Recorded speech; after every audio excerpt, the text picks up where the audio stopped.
నమస్తే. Welcome to I dream. నా పేరు ప్రసాద్. ఎన్నికలు పోలింగ్ తేదీ దగ్గర పడే కొద్దీ వైసీపీకి సానుకూలత పెరుగుతుండడంతో చాలామంది ఇతర పార్టీల నేతలు వైసీపీలోకి చేరుతున్న పరిస్థితి కనిపిస్తుంది. ఉత్తర నియోజకవర్గంలో, విశాఖ ఉత్తర నియోజకవర్గంలో చాలామంది ఇతర పార్టీలకు సంబంధించిన నేతలు ఒక్కొక్కరుగా చేరుతున్న పరిస్థితి. ఎందుకంటే గెలిచే వారికే ఓటు వేయాలని ఎవరైనా కోరుకుంటారు. మధ్యస్థంగా ఉండే ఓటర్ కూడా సగటు ఓటర్ ఆలోచన విధానం కూడా అలాగే ఉంటుంది. బీజేపీ, తెలుగుదేశం పార్టీ, జనసేన పార్టీకి సంబంధించిన నేతలందరూ కూడా వరుసగా వైసీపీలోకి చేరుతున్న పరిస్థితి. ఉత్తర నియోజకవర్గానికి సంబంధించిన వైసీపీ అభ్యర్థి కేకే రాజు గారు ఉన్నారు. సార్, ఏంటి చాలా మందిలో మార్పొస్తుంది. ఇప్పుడు ఎన్నికలు దగ్గర పడే కొద్దీ అంటే ఎన్నికల ముందు గోపీలుంటారు, గోడ మీద పిల్లుంటారు గానీ, ఓటింగ్ దగ్గర పడిన తర్వాత వాళ్ళకి అర్థమైపోతుంది. వాతావరణం ఎవరికి సానుకూలంగా ఉంది, ఎవరు గెలుస్తున్నారని అర్థమైపోతుంది కాబట్టి, ఈ చేరికల విషయంలో మీకెలాంటి ఒపీనియన్? అంటే ఈరోజు పార్టీలో వైఎస్ఆర్ కాంగ్రెస్ పార్టీలో జాయిన్ అయిన ప్రతి ఒక్కరు కూడా జగన్మోహన్ రెడ్డి గారి సారథ్యంలో కులాలకి, మతాలకి అన్నిటికంటే కూడా పార్టీలకు అతీతంగా ఆయన ఒకవైపు సంక్షేమం, అభివృద్ధి ఫలాలు అందించారు. అన్నిటికంటే కూడా ముఖ్యంగా విద్య, వైద్యం, ఉపాధి ఉద్యోగ అవకాశాలు, మహిళా సాధికారత ఈ విషయాల్లో జగన్మోహన్ రెడ్డి గారి నాయకత్వాన్ని ప్రతి ఒక్కరు కూడా బలపరుస్తున్నారు. అదేవిధంగా నార్తాంధ్రకు సంబంధించి వైజాగ్‌లో ప్రత్యేక పరిస్థితులు ఉన్నాయి. నార్తాంధ్ర అభివృద్ధికి, విశాఖపట్నం అభివృద్ధికి మొట్టమొదటి నుంచి కట్టుబడి ఉన్నది జగన్మోహన్ రెడ్డి గారు మాత్రమే. చంద్రబాబు నాయుడు ఆధ్వర్యంలో 95 నుంచి 2004 వరకు గాని, 2014 నుంచి 2019 వరకు కానీ ఇక్కడున్న వ్యవస్థలన్నింటినీ కూడా నిర్వీర్యం చేసి, ఈ ప్రాంతానికి తీరని అన్యాయం చేసింది చంద్రబాబు నాయుడు గారు. కాబట్టి ఈరోజు ఈ ప్రాంత ప్రజలందరూ కూడా జగన్మోహన్ రెడ్డి గారి నాయకత్వం వల్ల, జగన్మోహన్ రెడ్డి గారి వల్ల మాత్రమే ఉత్తరాంధ్ర ప్రాంతం అభివృద్ధి చెందుతుంది, విశాఖపట్నం అభివృద్ధి చెందుతుందని భావిస్తున్నారు. అందులో భాగంగా ఈరోజు పెద్ద ఎత్తున వైఎస్ఆర్ కాంగ్రెస్ పార్టీలో చేరికలు జరుగుతున్నాయి. నాకు సంబంధించి నేను కూడా గడిచిన 5 సంవత్సరాలుగా ఎప్పుడు కూడా ప్రజలకి అవైలబిలిటీ యాక్సెస్ ఉండి, ప్రతి సమస్యని కూడా చిత్తశుద్ధితో, నిజాయితీతో పరిష్కరించడానికి ప్రయత్నం చేశాం. దాంతో కేకే రాజు అనేవాడు మనకు అందుబాటులో ఉంటాడు. ఏదైనా సమస్య ఉంటే స్పందిస్తాడనేది ప్రజల్లో ఉంది. దానికి ఆకర్షితులై ఈరోజు పెద్ద ఎత్తున వైఎస్ఆర్ కాంగ్రెస్ పార్టీలో యువత అందరూ కూడా జాయిన్ అవుతూ ఉన్నారు. గత 2019లో చూసుకున్నప్పుడు ఎవరైతే జనసేనకి, తెలుగుదేశం పార్టీకి ఓట్లేసిన చాలా ఓట్లు, చాలా కుటుంబాలు ఈసారి వైసీపీకి టర్నౌట్ అవుతాయి అన్న ఆలోచన గాని, ఒక అభిప్రాయం గాని ఉందా సార్? ఇప్పుడు దానికి నిదర్శనమే నాపై పోటీ చేస్తున్న అభ్యర్థి చేస్తున్న విషప్రచారం. నాపై పోటీ చేస్తున్న ఎవరైతే అభ్యర్థి ఉన్నారో బీజేపీ ప్రధాన పార్టీకి సంబంధించిన కూటమి అభ్యర్థి నాపై చేస్తున్న విషప్రచారానికి కారణమే ఈరోజు యువత అందరూ కూడా కేకే రాజు వైపు ఉన్నారు. యెస్. జనసేనకు సంబంధించిన నా కార్యకర్తలు కూడా చాలామంది వ్యక్తిగతంగా కావచ్చు, లేకపోతే సంస్థాగతంగా కావచ్చు, ఈరోజు వైఎస్ఆర్ కాంగ్రెస్ పార్టీ విశాఖ ఉత్తర నియోజకవర్గంలో అనేక మంది ఈరోజు మద్దతు తెలుపుతున్నారు. వాళ్ళని కట్టడి చేయడం కోసం, వాళ్ళని ప్రసన్నం చేసుకోవడం కోసం ఆళ్ళని ఎందుకు కట్టడి చేస్తున్నారు, ఎందుకు ప్రసన్నం చేస్తున్నారని అందరికీ తెలిసిందే. ఆయన 2014 నుంచి 2018 వరకు యెస్. ఎమ్మెల్యేగా ఉన్నప్పుడు విశాఖ ఉత్తర నియోజకవర్గంలో తెలుగుదేశం కార్యకర్తల్ని, జనసేన కార్యకర్తల్ని ఆయన ఏ రకంగా వేధించి వాళ్ళపై తప్పుడు కేసులు బనాయించి, ఎవరైనా ఏదైనా పని అడిగితే వాళ్ళని రౌడీలుగా, గుండాలుగా చిత్రీకరించి, భయభ్రాంతులకు గురి చేసి వాళ్ళని ఏ విధంగా అణిసివేశారనేది ఆ కార్యకర్తలకి, నాయకులకి అందరికీ కూడా తెలుసు. వాళ్ళు ఈరోజు లబోదిబోమంటా ఉన్నారు. ఈ ఈ మహారాజు చేతిలో మళ్ళీ రేపొద్దున మన భవిష్యత్తు అంతా కూడా బానిస బతుకులో బతకాల్సొస్తది. ఇతను అదే అదే రకంగా వ్యవహరిస్తాడు. నేనేదో పెద్ద జమీందారుని, నా కింద నా క క ఎదురుగుండా ఉన్నోళ్ళందరూ బానిసల కిందే కనపడతారు విష్ణుకుమార్ రాజు. కాబట్టి అదే ధోరణితో ఈరోజు వాళ్ళందరూ కూడా ఉన్నారు. ఆ భయంతో ఆయనకు ఓటమి భయం పట్టుకుంది. ఓటమి భయం పట్టుకుని ఏదో నోటికొచ్చిన విధంగా అవాకులు, చవాకులు మాట్లాడుతున్నారు. ప్రజలకి తెలుసు, ప్రజలు విజ్ఞులు.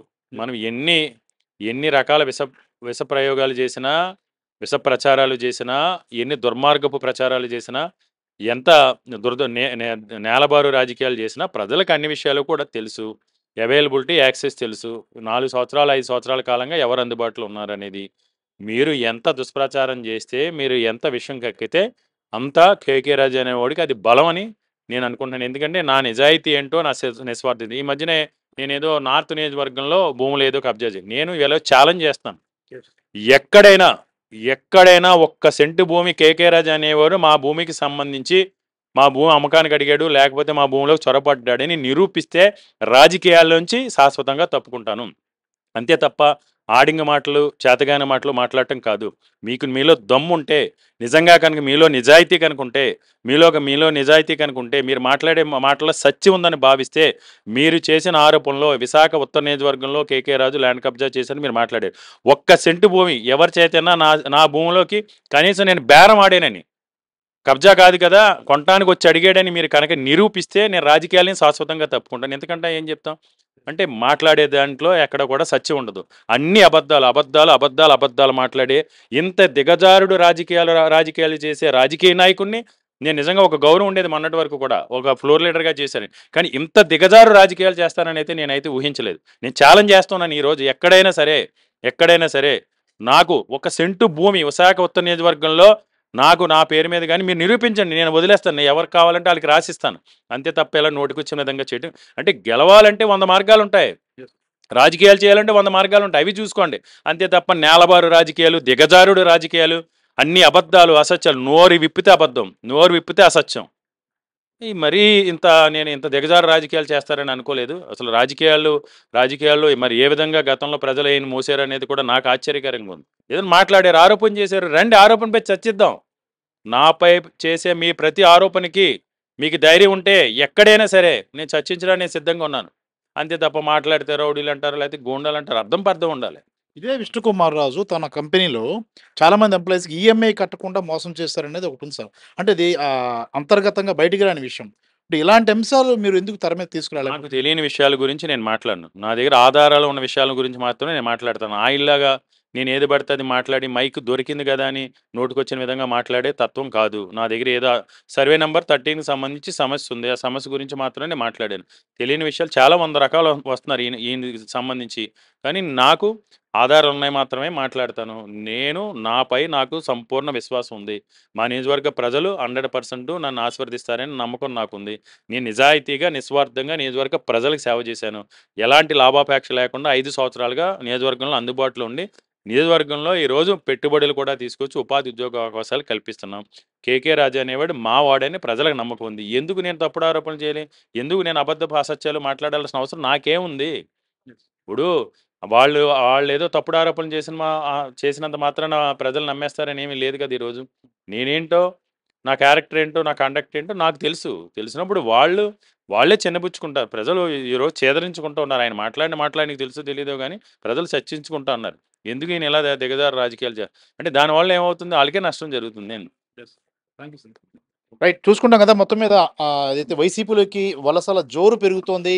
ఒకవైపు సర్వేలన్నీ కూడా దాదాపుగా వైసీపీయే మళ్ళీ అధికారంలోకి వస్తుందని ఇప్పటికే చెప్పిన నేపథ్యంలో తాజాగా జరుగుతున్న రాజకీయ పరిణామాలు గానీ, కీలక నేతలు కూడా ఒక్కొక్కరుగా వైసీపీలోకి రావడాన్ని చూస్తుంటే ఖచ్చితంగా వైసీపీ గెలుస్తుందన్న నమ్మకంతోనే వారంతా వస్తున్నట్టుగా తెలుస్తుంది.